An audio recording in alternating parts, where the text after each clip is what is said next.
Querido e amado Pai, desta semana, trazemos neste momento à Tua casa a nossa gratidão por tudo aquilo que o Senhor fez em nossa vida no decorrer de cada dia, pelos momentos em que sentimos a Tua mão protetora, nos momentos em que percebemos, ó Pai, a Tua presença ao nosso lado, ouvindo nossas orações, conversando e falando conosco através de nossos momentos de comunhão. Mas a Ti nós também trazemos as angústias que ficaram desta semana. Não queremos elas em nossas mãos, mas queremos nesse momento que elas sejam colocadas em Tuas mãos. Nós Te pedimos, ó Pai, que neste momento possamos estar tranquilos, serenos, de que nossas preocupações pertencem a Ti e de que o nosso coração está aberto à Tua palavra. Isso nós pedimos, colocando não apenas a nós mesmos em Tuas mãos, mas a todos aqueles a quem amamos e com quem convivemos. Isso fazemos e isso oramos em nome de Cristo Jesus. Amém, Senhor.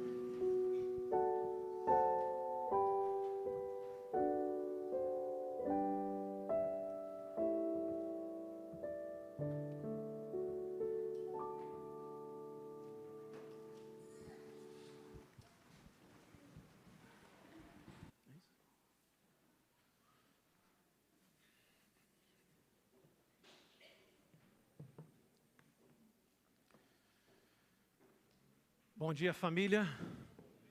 Feliz sábado a todos. Voltar à Igreja Central de Florianópolis é como voltar para casa. É um espírito de muita saudade, de muito carinho. Houve uma época em que foi a minha igreja, membro dessa igreja, embora o Paulo disse que eu roubei uma jovem daqui, mas era até uma festa, uma cerimônia aqui quando eu roubei, então eu entendo que eu fui perdoado, né? Cerimônia nupcial.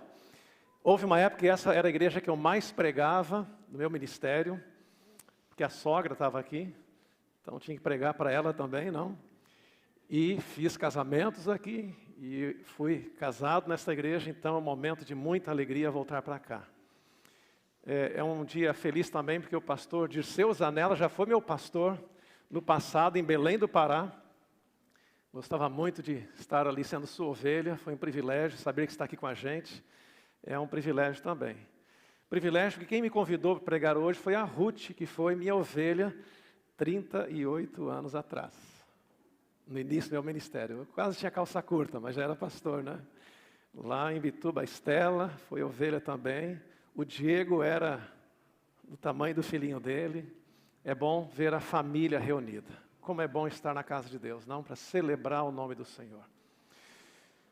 O tema aqui desta mensagem é adoração em símbolos, adoração em símbolos.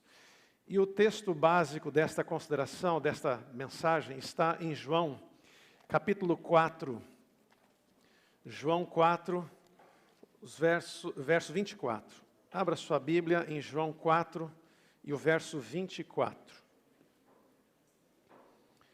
Diz assim: Deus é Espírito, e é necessário que os seus adoradores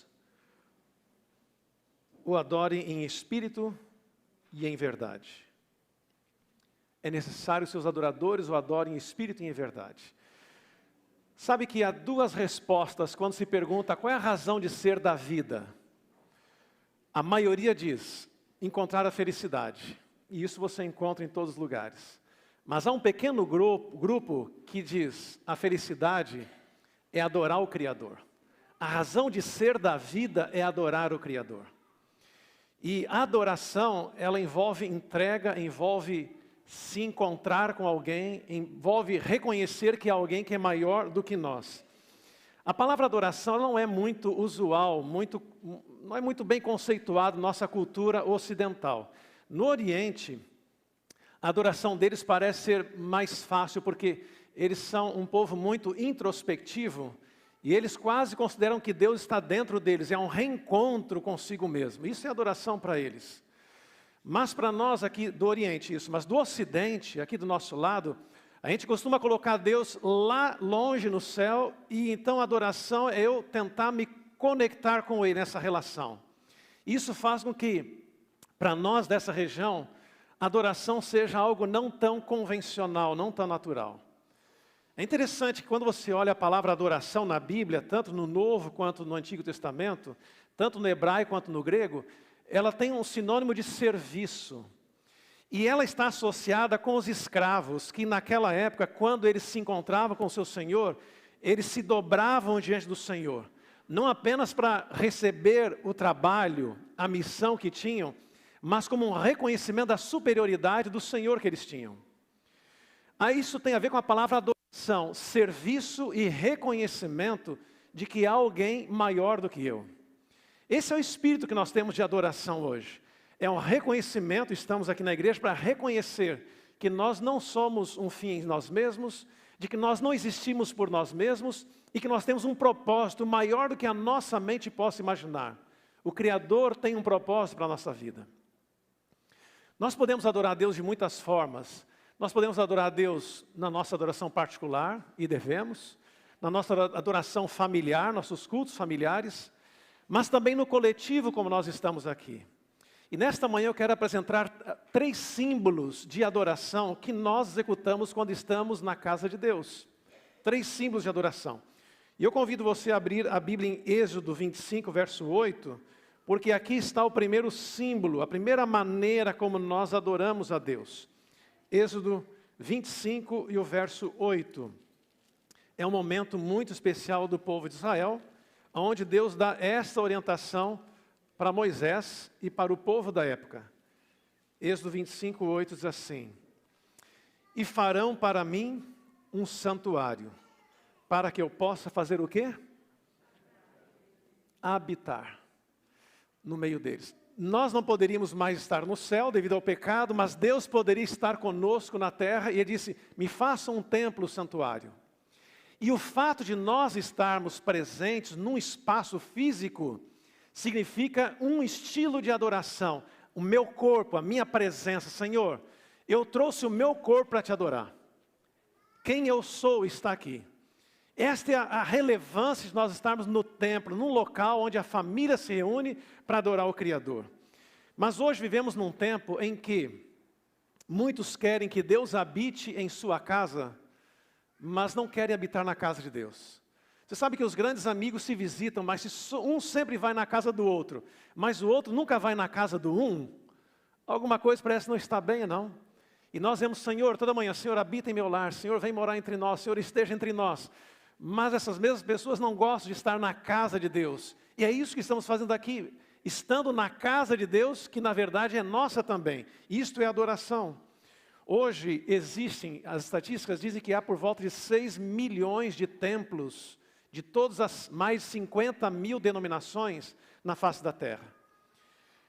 Mas se todos eles fossem abertos, porque alguns viraram museus, não caberiam sequer 20% da população do planeta Terra. Então você consegue entender que Deus não está habitando como gostaria em nosso meio, porque não há nem templo para que todos o adorem. E Ele disse: eu quero habitar no meio de vocês, portanto construam templos e estejam lá. E não é apenas o templo, não é isso, é estar no templo. Em Lucas 4,16 diz que Jesus tinha por costume ir ao templo, ir à sinagoga no seu templo. Ele ia para adorar o Pai com o seu corpo. Ele não mandava só oferta, ele não mandava só um relatório, ele não orava pela igreja reunida, não era isso. Ele estava no templo, porque ali era um símbolo de adoração. Senhor, estou com a família reunida para te adorar. Então, a igreja está para o membro, assim como a casa está para a família, assim como o hospital está para o enfermo, assim como a escola está para o estudante, assim como o quartel está para o soldado, assim como o corpo está para os membros, assim como o céu está para os salvos. Isto é a igreja. Não existe estudante fora da escola, até que tem o EAD, mas a essência é a escola, é o professor, é a presença. E assim é também a casa de Deus. Esta é a razão de nós estarmos aqui. No Salmo 84, Davi, ele escreveu talvez as palavras mais bonitas em relação à importância de estar na presença do Senhor no templo. Salmo 84 seria o verso áureo do templo. Os versos 1 a 4 falam sobre a importância dessa adoração, quão amáveis são os tabernáculos. O verso 3 diz que o pardal encontrou um ninho, casa e andorinha ninhos, onde acolha os seus filhotes perto dos teus altares, Senhor dos exércitos, Rei meu e Deus meu. E o verso 4, bem-aventurados os que habitam em tua casa, louvam-te perpetuamente. E vá ao verso 10, pois um dia nos teus átrios vale mais do que 1000, prefiro estar à porta da casa do meu Deus, a permanecer nas tendas da perversidade. Lindo isso, não? Mas como disse, nós vemos em tempos difíceis hoje, né? Há pessoas que dizem assim, olha, eu não tenho ido à igreja porque eu não me simpatizo muito com as pessoas que estão lá. Bom, aí a gente tem que pensar assim, quando você vai ao supermercado, você vai lá por causa dos outros compradores ou por causa do produto que tem lá? A gente não vai lá por causa das pessoas que compram, mas lá existe algo que eu preciso, esse é o conceito da adoração. Outros dizem, olha, eu não vou à igreja porque eu não tenho sido reconhecido lá dentro. Bom, um dia eu vi uma frase dizendo que lugar de ser reconhecido é no IML. Igreja é lugar de adoração. Então, não é aqui o lugar para isso. Outros dizem assim que não gostam do culto. Então, a gente diz assim, olha, não importa, porque o culto não é para você, o culto é para Deus. Se Jesus viesse aqui hoje de manhã, a gente pensaria assim, bom, vamos dar o púlpito para ele, nós vamos ficar assistindo ele. Não, mas isso não é culto. Se Jesus viesse aqui hoje de manhã, ele sentaria lá e todos nós viríamos para cá, porque tudo que acontece aqui não é para vocês, é para ele. Ele sentaria no banco e nós estaríamos aqui, Senhor, esta música tu gosta? Eu até não gosto muito, mas se tu gosta, ok. Senhor, esse aqui desafinou um pouquinho, eu acho que não estava bom, mas tu acha que ele fez de coração, Senhor? Então ok. Senhor, o pregador gaguejou muito, não gostei do sermão, mas a pergunta é, tu gostou? Se tu gostou, Senhor, eu vou me sujeitar, porque o importante é, esse culto não foi para mim. Então não importa muito se eu gostei do culto. A pergunta é, Deus gostou do culto? E eu tenho que estar conectado com Ele para entender qual é a vontade dEle, qual é o gosto dEle, para eu poder opinar em nome dEle, senão não tem condições de opinar em nome dEle. Outro dia eu vi uma mais original ainda. A mãe saindo para o culto, dizendo para os filhos, vamos para a igreja. E eles disseram, não mãe, nós vamos assistir pela TV. E ela respondeu, tá bom, quando tiverem fome, assistam ao Masterchef. Bom, eu sei que pela TV dá para a gente receber um pouco das bênçãos, mas entendam, a adoração verdadeira tem que ter a ver com o corpo presente. Senhor, eu trouxe o meu corpo para te adorar. Eu vim aqui para te adorar. Eu me lembro que quando meus pais eram vivos, todo ano a família toda se encontrava uma semana. Somos 4 irmãos. E vinham as noras, genros, netos, todo mundo, uma semana juntos. Às vezes alugava uma casa, se apertava em casa. Imagine se um ano eu dissesse, pai, esse ano eu não vou, mas estou mandando aí 200 para você, pela minha ausência. Ele dizer, não entendi. 200 pega para ti, eu quero é tu aqui, eu quero minha nora, eu quero meus netos aqui. Deus está dizendo, eu quero que você me adore presencialmente. Não permita que a TV, que é uma bênção, a Novo Tempo é uma bênção, nos impeça de estar aqui presencialmente. Aqui é a casa dele, aqui na terra. Me construam um santuário, porque eu quero habitar no meio deles. E é por isso que a secretaria de todas as igrejas do mundo, todo segundo e 7º sábado do trimestre, contabilizam quantos membros têm sentado nos bancos da igreja. Talvez você nem saiba disso. O mundo todo, para saber, a igreja, a família de Deus, está se congregando? Primeiro símbolo de adoração, a minha presença no culto. Segundo símbolo, está em Levítico, capítulo 1, versos 8 e 9. Vá lá, Levítico, capítulo 1, versos 8 e 9. O primeiro símbolo, estar na presença de Deus fisicamente no templo. Segundo, Levítico 1, versos 8 e 9. Diz assim, também os filhos de Arão e os sacerdotes colocarão em ordem os pedaços, a saber, a cabeça, a gordura sobre a lenha que está no fogo sobre o altar. Porém, as entranhas e as pernas, os sacerdotes as lavará com água e queimará tudo isso sobre o altar. É holocausto, oferta queimada de aroma agradável ao Senhor. O segundo símbolo de adoração são os nossos dízimos e ofertas. O livro de Levítico fornece orientações sobre a oferta queimada, as ofertas queimadas. Antes, as ofertas queimadas eram as ofertas mais características de todas as ofertas. E continha as qualidades essenciais de todos os outros sacrifícios. E era o símbolo de uma entrega a Deus. O que significavam as ofertas? Primeiro, quem fazia oferta queimada era o sacerdote, que fazia pelo povo 2 vezes por ano, e o pecador também oferecia essas ofertas queimadas. O que significava a oferta queimada? Significava um animal perfeito, colocado sobre um altar, todo ele por completo, simbolizando que Jesus se entregou por completo, e que o adorador está se entregando por completo também. Então todo animal era colocado sobre o altar, e depois era colocado fogo. E esse fogo queimava completamente a oferta. Pergunta, mas o que o santuário ganhava com isso? Nada, porque a oferta era queimada. Mas e o que o sacerdote ganhava com isso? Nada, porque a oferta era queimada. Simplesmente o sentido da oferta, que hoje podemos traduzir como dízimo e oferta, tudo que eu levo de bens para Deus, não era por causa do santuário, não era por causa do sacerdote, era por causa do adorador, da adoração. Simplesmente ninguém saía com nada de lá, mas Deus aceitava como uma entrega total do adorador aquilo que ele estava entregando ali. E as ofertas, então, elas não eram obrigatórias. As pessoas iam dizendo, Senhor, eu sou tão grato pela salvação, pelo perdão, pela vida que eu tenho, que eu não tenho o que te entregar, senão uma vida de alguém que entregou a vida por mim, que é Cristo, era o símbolo de Cristo. Senhor, eu estou entregando ao Pai o próprio Filho aqui. E é por isso que Deuteronômio 16, que o pastor Zanella leu aqui, tem tudo a ver com esse conceito. Senhor, eu não vou aparecer diante de Ti de mãos vazias, porque eu quero dar o meu corpo, minha presença, mas há coisas que eu fiz durante a semana que são fruto de saúde, de trabalho, de talento, e que eu ganhei alguma coisa. Eu não posso trazer o trabalho para cá, mas eu posso entregar o fruto do trabalho. O fruto da bênção, do talento que me confiaste, da energia que me deste. E eu estou depositando na salva, dizendo, Senhor, o que aconteceu lá do meu trabalho durante a semana é por Tua causa. Estou Te adorando com os meus bens, porque Tu me deste isso. Agora, Deus não precisava, a igreja não precisava, o adorador não precisava, a igreja não precisava, mas o adorador precisava por uma entrega a Deus. E Deus não ficava mais rico com isso porque a oferta era queimada. Esse, irmãos, é o símbolo que nós devemos ter quando entendemos a oferta. Ellen White diz assim que, por que a gente tem que dizimar e ofertar? No livro Lar Adventista, ela diz que para eliminar a avareza, ela diz que nós temos uma doença, e não adianta dar remédio para o médico, tem que dar remédio para o enfermo.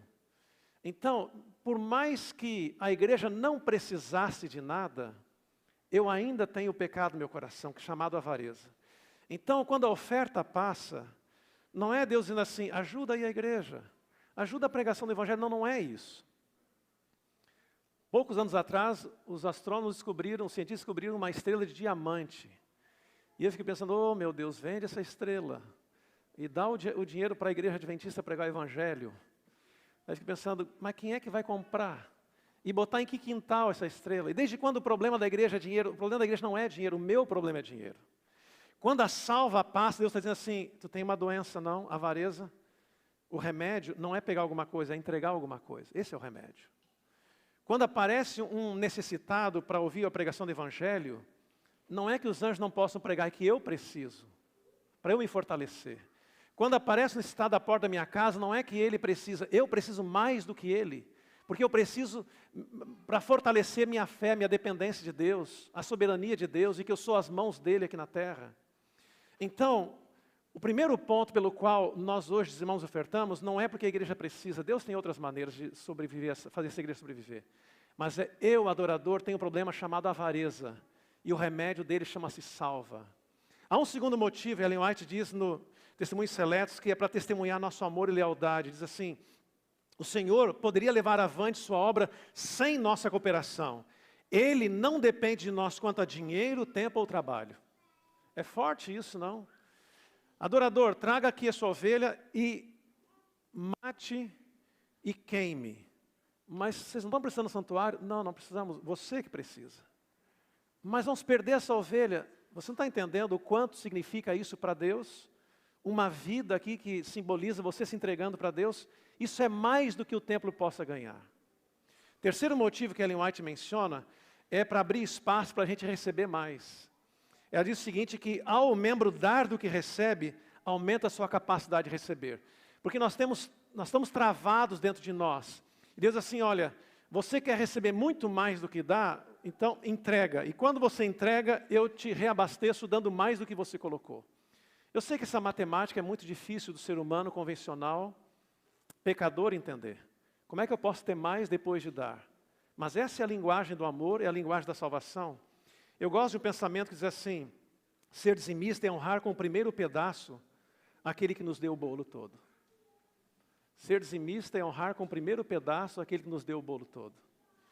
A oferta existia para abençoar o doador e não o sacerdote ou o templo.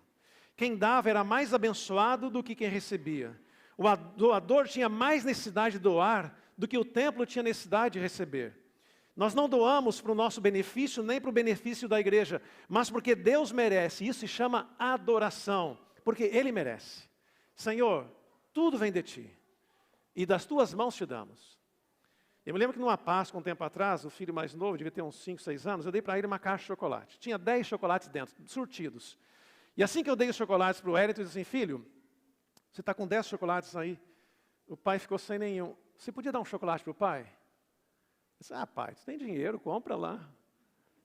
Não, eu sei, mas agora eu não tenho. Você tem 10 aí, dá um para o pai, só um. Pai, compra lá, com o teu dinheiro. Filho, esse azul aqui, esse azul. Pai, esse é o único azul da caixa. Não, então esse outro aqui. Pai, esse é chocolate branco, não tem nenhum outro. E nenhum. Eu fico pensando, eu podia ter dado 8 chocolates para ele só. Ele ia estar tão feliz, eu tinha 2 no bolso. Eu podia ter dado 9 para ele. Ele nem ia perceber que eram 9, não eram 10. Mas eu queria ensinar uma lição para ele. Filho, eu estou te dando 10. 1 a mais que eu te daria, 2 a mais que eu te daria. Dá para o pai 1 ou 2. Assim é o ser humano. Ele é normal, não? Ele é normal. Essa é a nossa natureza. Deus podia nos dar menos, mas Ele coloca mais assim. Mas eu quero te testar. Até que ponto eu creio que todos os 10 são meus? Então, quando nós ofertamos, dizimamos, não pense no que acontece do outro lado. Pense no que acontece até você ofertar. Nos tempos bíblicos, a oferta não era troca, era adoração. Não era empréstimo, era entrega. Não era penitência, era gratidão. Não era do que sobrava, era com sacrifício. Não era dada porque o santuário precisasse, mas porque o doador precisava. A igreja podia estar completamente construída, inaugurada, não precisando de nada. Mas o doador ainda era pecador. O doador ainda não estava pronto. O prédio estava pronto, mas o coração não estava pronto. E enquanto o meu coração não estiver pronto, e ele só vai estar quando Cristo voltar, eu ainda tenho problema, eu preciso deste remédio que é a adoração. A motivação da oferta não era a culpa, não era o medo, não era a ganância, mas a gratidão, a entrega e o amor. Bom, nós entregamos aqui nossos dízimos e ofertas pouco tempo atrás, não? E elas estão aqui. Eu pedi aos diáconos que deixassem aqui hoje. Aqui está a nossa adoração. Eu sei que a igreja vai usar o que está aqui dentro. Mas imagine a seguinte cena. Ruth, vem aqui, por favor, traga para mim aqui. Imagine a seguinte cena. Imagine se aquelas ofertas aqui estivessem todas aqui dentro. Risca para mim. Aqui estão as ofertas que nós entregamos hoje de manhã. E aí um dos diáconos simplesmente pega o fósforo. E vamos imaginar que não tenha moeda, só dinheiro e papel. E chegasse aqui na frente, obrigado, o diácono fizesse isso aqui com nossas ofertas. Você ainda ofertaria? Você ainda dizimaria? Toda a nossa oferta de hoje sendo queimada. Era assim no santuário. A bênção da oferta não era com o que se fazia com ela. Era o que acontecia com o adorador. Isso é oferta. Então, muitas pessoas estão muito preocupadas do que é que se faz com a oferta. Bom, eu estou aqui na frente, posso dizer assim, eu tenho uma responsabilidade, muitos aqui da igreja, com o que acontece depois da salva. Mas a grande preocupação de Deus, além de acontecer, o que acontece depois da salva é, o que é que acontece antes da salva? Todos nós, eu também, somos responsáveis até a salva. Senhor, a minha parte eu fiz. Como o santuário, o sacerdote vai usar, eu não sei. Mas a minha parte, eu fiz. E obrigado, Pai, porque eu precisava deste remédio que eu estou tomando agora. Agora, alguns de nós aqui que somos líderes, local, não importa onde, Deus diz assim, você tem uma responsabilidade até aqui, porque eu também tenho, mas você também tem uma responsabilidade depois daqui. Como é que você está usando o dinheiro? Mas lembre-se, no santuário não tinha nada depois da salva. Era só até a salva. E a fidelidade chegava ao ponto do povo dizer assim, Moisés dizer, não tragam mais. Porque o povo sentia que precisava ainda. Eu não acho que o nosso caráter chegou a um ponto de dizer assim, não precisamos mais. Mas o que Deus está dizendo, perguntando a nós nessa manhã é, você entende o que é adoração através desse símbolo? Você entende por que é que a gente oferta a Deus e dizima? Não é porque a igreja precisa. Não é porque a estrutura precisa. Não é isso. É porque eu preciso. E hoje a igreja se beneficia das ofertas para um segundo complemento da pregação do Evangelho. Mas Deus teria outras maneiras de fazer isso. E finalmente a adoração através dos nossos dons. Em Efésios, não vou ler, 4, 11 e 12, fala dos diversos dons. Coríntios 12 fala que eles são diversos, devem ser úteis, e que nós temos que trabalhar segundo os dons. E lembre-se no início eu falei que a adoração é servir. Então, há 3 símbolos. Um símbolo é, Senhor, eu estou aqui com o meu corpo para te adorar, eu trouxe o meu corpo para te adorar. O segundo é, Senhor, ao longo da semana eu trabalhei, eu tive energia, eu tive tempo, eu tive dons. Senhor, está aqui o fruto desses dons que eu quero te adorar através disso. E o terceiro é, Senhor, eu tenho talentos que tu me usaste para trabalhar, para ganhar a vida, mas para te servir. Agora, sabe, irmãos, apenas 20% dos membros da igreja, ou 10%, tem condições de usar os dons aqui dentro. A maioria de nós não temos condições dentro da igreja, vai ser lá fora. Eu gosto de pensar em algumas frases. Uma diz assim, a igreja começa quando o culto termina. Você entende essa frase? Outra, o culto nunca termina, apenas muda de endereço. Porque lá fora eu continuo adorando a Deus. Outra, não há despedida, mas apenas envio. Eu gosto de pensar que quando o pregador está à porta, não é despedida. Ele está nos enviando para a missão, que a gente veio aqui para se reabastecer, e agora é a hora de ir para a guerra. Agora é a hora de ir para servir. Então, simplesmente, a festa não é aqui. Aqui a gente celebra o que aconteceu, mas o grande momento desse espaço aqui, Senhor, nós te adoramos e estamos recebendo energia para o trabalho da semana. Senhor, me usa. E quando eu volto aqui, eu tenho uma oportunidade de dar uma segunda oferta. Talvez você não tenha noção que todos nós damos uma segunda oferta no sábado. Neste momento aqui. Eu sei que nós temos agora o quiz, fazemos pela internet, não? Ou a chamada escola sabatina. Este é uma oferta que nós damos para Deus todo sábado. Eu não posso trazer como dinheiro. Num eu trago o meu corpo. No outro eu trago o meu dinheiro. E nesse eu trago um relatório. Senhor, essa semana eu falei para alguém sobre ti. Eu dei um estudo bíblico. Eu ajudei alguém uma cesta básica. Senhor, eu te servi essa semana. Eu discipulei alguém. E, Senhor, nesse relatório agora que eu estou preenchendo no quiz ou na chamada, eu estou te adorando. Nós não temos uma cerimônia com os diáconos, com as salvas, com uma música para aquela oferta, para esta oferta, como fazemos naquela. Mas é uma oferta, dizemos, Senhor, eu entrego a Ti os meus dons mais importantes. O meu tempo, a minha saúde. Essa semana eu pude te adorar, servindo o meu vizinho, dando um estudo bíblico, falando de Senhor, eu quero te adorar nesse momento da chamada. Todo sábado você tem um momento de adorar a Deus através dos seus dons. A gente faz lá e relata aqui. Por isso que a igreja é um local de aprender para ensinar, de receber para dar. Igreja é um local de apoio na jornada, é um lugar de reabastecimento, é um lugar de relatar as vitórias da semana. E então a gente vem aqui para dizer, Senhor, eu quero te adorar agora. Através do relatório que eu vou dar, eu te adoro, porque Tu me capacitaste para te servir. Você entende os 3 símbolos da adoração? O diabo hoje está tentando a gente não entender isso. Primeiro, adore em meio à natureza. Adore na sua casa. Faça seu culto do seu jeito. Não é isso que a Bíblia diz. Venha adorar. Venha ao templo. Segundo, é achar que aquilo que nós conseguimos dinheiro é fruto do nosso suor. Mas nós somos fruto do amor de Deus. Tudo que nós temos é dele.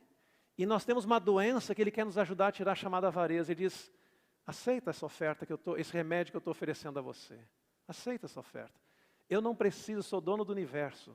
Você precisa. Eu tenho os anjos para pregar, mas você precisa. Quanto mais eu falo de Cristo, mais me abasteço de Cristo, e aí vem os dons. Senhor, eu quero te servir. Minha vida, os dons que eu tenho não é para me manter na terra, é para me ajudar a levar para o céu. É uma gratidão. Ao longo da semana eu falo de ir para todos os lugares, mas Senhor, eu estou te adorando através do relatório da chamada Escola Sabatina. Eu quero convidar você a adorar a Deus mais do que temos feito. Deus não precisa nem de mim, nem de você, mas Ele decidiu contar com a gente. E a felicidade do ser humano é adorar o Criador. Se nesta manhã você quer dizer, Senhor, me ajuda a entender isso. Eu ainda estou com uma visão humana das coisas. Me dá uma cosmovisão espiritual. Eu preciso entender com os olhos da fé, com a mente espiritual. Paulo falou, né? Nós temos que ter a mente de Deus. Se você quer clamar isso a Deus essa manhã, eu quero que você fique em pé para eu orar por você. E clamar a Deus para que nós sejamos adoradores genuínos e sinceros. Não apenas quando estamos na casa dEle, mas ao longo da nossa jornada, ao longo da semana até a volta dEle. Curva a sua cabeça. Pai, nós te louvamos pela maneira como Tu tens trabalhado em nosso coração.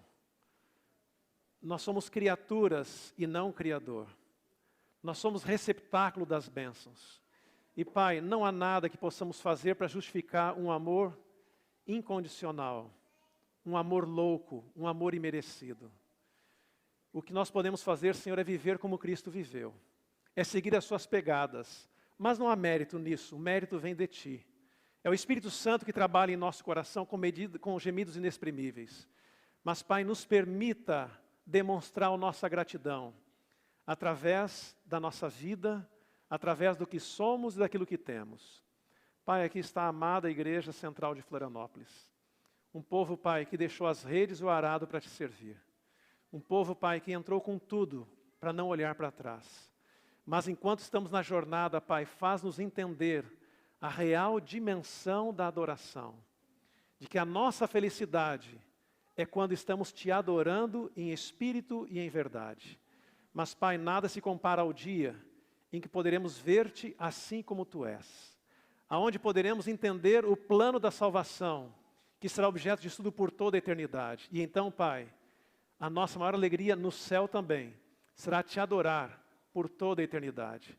Aceita, Pai, a nossa adoração limitada e parcial, mas de coração nós Te clamamos em nome de Jesus. Amém, Senhor.